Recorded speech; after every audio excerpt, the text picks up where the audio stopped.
किस तरह से रिट्रेसमेंट को देख के और आप ट्रेड कर सकते हो। प्राइस एक्शन समझाने का जो फर्स्ट स्टेप था वो मैंने बेसिकली आपको बताया था, हालांकि काफी बड़ा टॉपिक है वो, लेकिन स्टिल की इंडिकेटर के अलावा आप प्राइस एक्शन पे किस तरह से रिलाई कर सकते हो, कैसे आप एक चार्ट को देख के और ये प्रिडिक्ट करने की कोशिश कर सकते हो कि कल मार्केट में क्या हो सकता है। हालांकि जब प्रिडिक्शन नाम आ जाता है तो वो खुद में बताता है कि ये कोई गारंटी नहीं है, वो हम प्रिडिक्ट कर रहे हैं, वो गलत भी प्रूव हो सकता है। ठीक है, तो मार्केट में आप ऐसे कुछ भी मत लीजिए कि मैं आपको जो चीज़ बता रहा हूँ भाई उसमें आपको कभी लॉस होगा ही नहीं, या उसमें हमेशा ही आप मार्केट को प्रिडिक्ट कर पाओगे। मार्केट को आज तक कोई भी नहीं बता पाया कि कल मार्केट कहाँ जाएगा सही सही, कि 100% ऑफ द टाइम वो सही रहा हो। तो मार्केट सबको गलत प्रूव करता है, लेकिन हमें एक एज ढूंढनी है कि हम गलत ज़्यादा बार ना हो और हम सही ज़्यादा बार हों। यही जो बैलेंस है इसी को ट्रेडिंग बोलते हैं, तभी आप मार्केट में सफल हो सकते हो।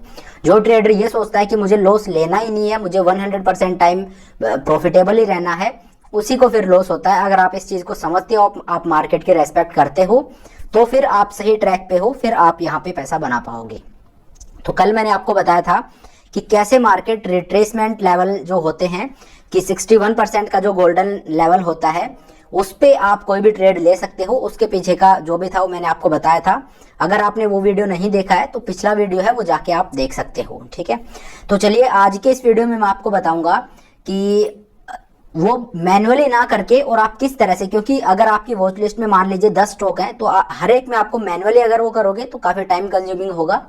तो किस तरह से वो जो लेवल्स होते हैं रिट्रेसमेंट के, वो किस तरह से निकाल सकते हो, और वो इंपॉर्टेंट लेवल हैं वो कौन कौन से हैं, ये भी आज आपको पता लग जाएगा। 61 का तो मैंने आपको बता दिया, बट जरूर नहीं आप 61 पे स्टिक रहो, वो आपको ज्यादा ट्रेड मिलेंगे अगर ज्यादा लेवल्स होंगे तो डिफरेंट इंपॉर्टेंट की लेवल्स कौन कौन से होते हैं ये मैं आपको बता दूंगा। ठीक है, तो अभी तो चलिए अब स्क्रीन के ऊपर चलते हैं और समझते हैं कि ये जो लेवल्स हैं हमें किस तरह से आइडेंटिफाई करने हैं। तो देखिए ये मैं आपको स्क्रीन के ऊपर ले आया हूं, यहाँ पे देखिए निफ्टी का चार्ट है वो मैंने ओपन कर रखा है। तो यहाँ पे ये जो डिफरेंट लेवल्स हैं वो किस तरह से आपको निकालने हैं। अब इस केस में देखिए, आप देखिए कि हाई और लो क्या है। मार्केट ने जैसे यहाँ से ऊपर जाना स्टार्ट किया है और यहाँ से अब मार्केट ने गिर के और यहाँ पहुंच गया, ये लाइफ टाइम हाई बनाया है, और यहाँ से लेट से आप लेना स्टार्ट करते हो। आप चाहो तो यहाँ से भी ले सकते हो, यहाँ से भी ले सकते हो, वो डिफरेंट लेवल्स होते हैं। कहीं कोई एक जगह से तो आपको लेना पड़ेगा, ऐसा तो है नहीं हम इंसेप्शन से लेंगे। तो यहाँ से अगर मैं लेता हूँ तो अब ये लेवल किस तरह से आपको निकालने, कल की वीडियो में मैंने आपको जो दिखाया था, तो आपको मेहनत करने की जरूरत नहीं है, एक चुटकी में आप ये लेवल निकाल सकते हो। अब ये लेवल किस तरह से निकालने हैं ये मैं आपको दिखा देता हूँ। तो देखिए आपको करना क्या है, ये जो टूल है जीरोधा का मैंने चार्ट ओपन कर रखा है। रिट्रेसमेंट जो है वो यहाँ पे बताता है, ये हर एक ब्रोकर के पास मिलेगा, ऐसा नहीं है कि आपको जीरोधा में ही जाने की जरूरत है। हर एक ब्रोकर पे का जो चार्ट होता है वहां पे ये टूल आपको जरूर मिलती है। तो इंडिकेटर में जाने की जरूरत नहीं है, ये वैसे ही मिल जाएगी आपको। रिट्रेसमेंट निकालना है तो इंडिकेटर में नहीं होता ये, यहाँ पे आप आइए और जो आपका पॉइंट ए है जहां से आप लेना स्टार्ट कर रहे हो, और पॉइंट बी जहां जो आप लो बन रहा है वो, तो यहां से मैं स्टार्ट कर रहा हूं, तो ये मेरा पॉइंट ए हो गया। यहाँ पे आपको क्लिक करना है और अब मार्केट ने लाइफ टाइम हाई जहां बनाया है वहां पे ले जाके और दूसरा क्लिक कर दीजिए, ये मेरा लेवल है, यहाँ पे मैं क्लिक कर देता हूं। तो अब आप देखिए यहाँ पे ये जो रिट्रेसमेंट हुआ है, देखिए यहां से लेके और यहां तक मार्केट गया है, और अब आप देखिए आप मार्केट ने कहां पे लो लगाया है, लो मार्केट ने लगाया इस लेवल पे, और यहाँ का रिट्रेसमेंट अगर मैं देखूं तो इट इज 61.8, ये आप देखिए यहाँ पे, ये देखिए ये 61.8 इसका रिट्रेसमेंट लेवल है। और ये भी देखिए मैंने जो हाई और लो है, जो मेरा पॉइंट ए है उसमें जो ये नीचे विक बना है लो है उसको लिया है, और जो मेरा जो लाइफ टाइम हाई है उसका भी जो हाई है जो विक है उसको मैंने लिया है। इस वजह से आपको थोड़ा सा यहाँ पे दिख रहा होगा, वरना ये लेवल बहुत प्रिसाइजली वर्क करता है। ऐसा नहीं है ये 100% टाइम वर्क करेगा, लेकिन मेजोरिटी ऑफ द टाइम से वर्क करेगा इसी तरह से कि मार्केट उसी लेवल पे आके होल्ड करता है, उसी लेवल पे आके, और देखिए मार्केट ने फिर एक अप मूव दिया है, वरना मार्केट कंटिन्यूसली यहाँ पे गिर रहा था और काफी ड्रास्टिकली मार्केट गिरा है। ठीक है, तो इस तरह से जो अपने ये लेवल्स हैं ये वर्क करते हैं, और उनको आइडेंटिफाई आप इस तरह से कर सकते हो। चलिए और एग्जांपल देख लेते हैं। ये आप किसी भी बड़े फ्रेम पे, जैसे मैंने डेली का चार्ट लगा रखा है, आप चाहो तो ये वीकली में भी देख सकते हो, आप चाहो तो ये 1 आवर चार्ट में भी देख सकते हो, जिसमें भी आप चाहो इसको देख सकते हो। ठीक है, तो यहाँ पे तो हमने देख लिया। इसके अलावा जैसे इस केस में आप देखिए क्या आप ट्रेडिंग के लॉस से परेशान हो? जितने भी लोगों ने ट्रेडिंग से बहुत पैसा बनाया है उन लोगों ने काफी रिसर्च और टेक्निकल एनालिसिस को यहाँ पे आप देखिए कि मार्केट यहाँ से चढ़ना स्टार्ट किया, ये हाई बनाया और फिर मार्केट गिर गया। तो अगर आप चाहो तो कि यहाँ पे मैं देखना चाहता हूँ तो कि ये जो रिट्रेसमेंट लेवल है ये कितना है, तो अगेन देख लेते हैं। यहाँ से आप स्टार्ट कीजिए पॉइंट ए से ऊपर तक आप जाइए। अब ये लेवल देखिए 61.8% से ज़्यादा है ये, तो अगर उससे ज़्यादा हो रहा है तो बहुत अच्छी बात है, लेकिन 61 तो कम से कम है ही। देखिए इसमें वैसे तो 3 लेवल होते हैं, एक 38, एक 50, एक 61, ठीक है। लेकिन 38 को मैं आपको बोलूंगा इग्नोर आप कर दीजिए। 50% का जो लेवल है, अगर रिट्रेसमेंट 50% मिल रहा है तो आप ट्रेड ले सकते हो, रिट्रेसमेंट 61% मिल रहा है तो भी आप ट्रेड ले सकते हो, उससे ज़्यादा मिलता है तो बहुत अच्छी बात है। लेकिन 38 अगर आपको मिल रहा है तो वहां पे देखिए वो उसके चांसेस है वो 50-50 होते हैं, वो वर्क कर भी सकता है वो ना भी करे। तो 50 और 61 है, दैट इज वेरी गुड। उससे ऊपर अगर होता है तो अच्छी बात है, और अगर रिट्रेसमेंट 100% हो जाता है तो फिर ये स्ट्रेटजी फेल हो जाती है, फिर आपको ट्रेड नहीं लेना है। तो ट्रेड आपको कब लेना है, जब आपका जो रिट्रेसमेंट लेवल है वो 61.8 इसके आसपास रहे। उससे ज्यादा हो तो अच्छी बात है, लेकिन उससे कम नहीं होना चाहिए और 100 से ज्यादा नहीं होना चाहिए। ऐसा नहीं होना चाहिए कि जहां से जो पॉइंट ए आपने लिया है उससे ज्यादा आपका रिट्रेसमेंट हो गया, तो फिर वहां पे आपको ट्रेड नहीं लेना है, ठीक है। तो इसको भी मैं हटा देता हूं। इसके अलावा और अगर मैं देखूं, जैसे यहाँ पे आप देखिए यहाँ से मार्केट ने ऊपर जाना स्टार्ट किया और फिर मार्केट यहाँ पे पहुंचा है, तो देखते हैं ये जो रिट्रेसमेंट का लेवल है ये कितना है। वैसे देखने से पता लग जाएगा, क्योंकि यहाँ पे ये जो है ये मोर देन 50% तो डेफिनेटली है, ये 61.8 से भी ज्यादा होगा। बाकी देख लेते हैं यहाँ पे कितना ये है, जस्ट सेकेंड। ये आपका लो पॉइंट है, यहाँ पे आप क्लिक कीजिए, जो हाई पॉइंट है वहां पे आप क्लिक कीजिए। ये 61 से बहुत ज्यादा है, यहाँ पे आप देखिए, लेकिन ये 100 के भी बिल्कुल पास में आ रखा है। बट स्टिल अगर आप 61 पे भी लेते हो, देखिए 61 पे जैसे आप ट्रेड लेते हो कि आपका 61 पे आ गया या उससे ज्यादा आ रहा है तो बहुत अच्छी बात है। तो 100% पे ये क्यों फेल हो जाता है, क्यों? क्योंकि ये मेरा स्टॉप लॉस हो गया अगर मैं बाई करता हूं तो।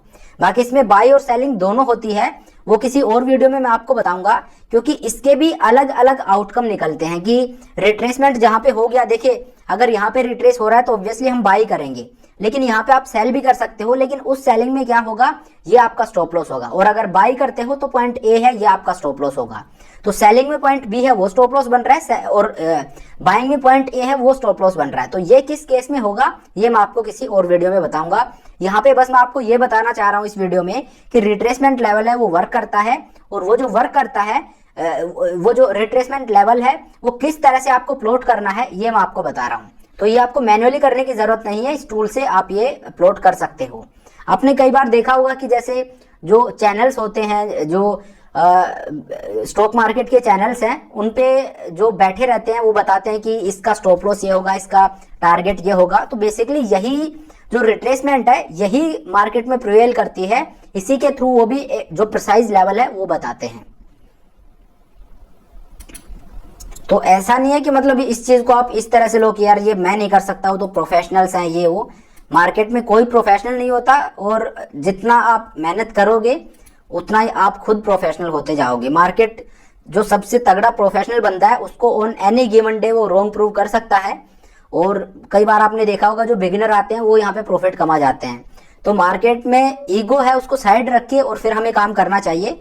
ऐसा कुछ नहीं है कि मुझे ये नहीं आता, अगर आप देखोगे तो मतलब कोई रॉकेट साइंस नहीं है, थोड़ी सी मेहनत करोगी सारी चीज हो जाएंगी। तो इस तरह से बस ज्यादा से ज्यादा जो आपकी, क्योंकि स्टॉक मार्केट में जब आप वर्क करते हो तो that is like you are in a dark room. आप एक अंधेरे कमरे में हो जहां पे आपको कुछ भी दिख नहीं रहा, आपको नहीं पता आगे क्या है, क्या होने वाला है। तो वहां पे सबसे अच्छा ये है कि आप इक्विप्ड अच्छे से हो, आपके पास कई सारे टूल्स हो, आपको एक एज मिले, ठीक है। तो वो एज हमें क्या देता है, जो एनालिसिस होता है वो हमें एज देता है। कि अगर मैं स्ट्रेटजीज को ट्रेड कर रहा हूं, सबसे पहले मैं उनको हैज रखूंगा, सबसे पहले हैज होगी। दूसरा, मैं एनालिसिस कर रहा हूं, जो डेरिवेटिव डाटा है उसको मैं देख रहा हूं, ओपन इंटरेस्ट को देख रहा हूं, तो वो मेरी सेकंड एज होगी। उसके बाद एक और एज मैं ऐड करना चाहता हूं, मैं प्राइस एक्शन ट्रेडर भी हूं, मैं ये भी देख पाता हूं, तो ये चीज देख ली, तो ये मेरी थर्ड एज होगी। तो 3 एज मेरे साथ वर्क कर रही हैं, और अब भी मुझे 100% सही नहीं होना है। अगर मैं 60-70 बार सही हो गया तो भी ठीक है। तो इस तरह से आपको यहाँ पे वर्क करना है।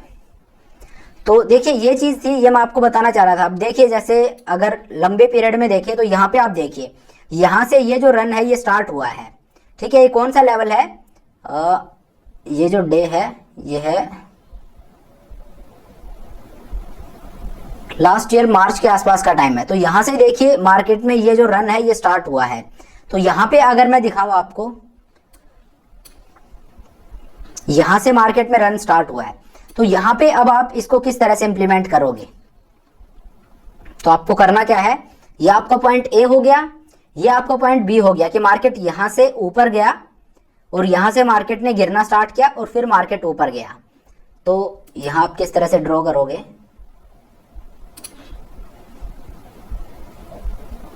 ये पॉइंट ए हो गया, ये मेरा पॉइंट बी हो गया।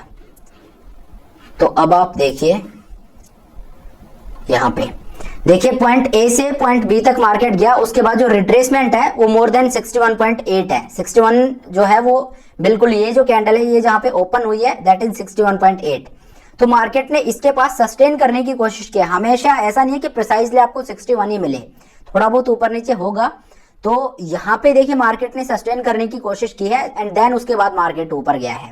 तो यहाँ पे होता क्या है, अगर आप एग्रेसिव ट्रेडर हो, आपको ट्रेड करना ही है, तो सबसे पहला काम तो आप क्या कर सकते हो, यहीं पे आप बाई कर लोगे, ठीक है। मैंने आपको क्या बोला है कि 61 पर कि मार्केट नीचे से ऊपर गया और जब नीचे आएगा तो बाई कहाँ करूंगा, 61 के लेवल पे।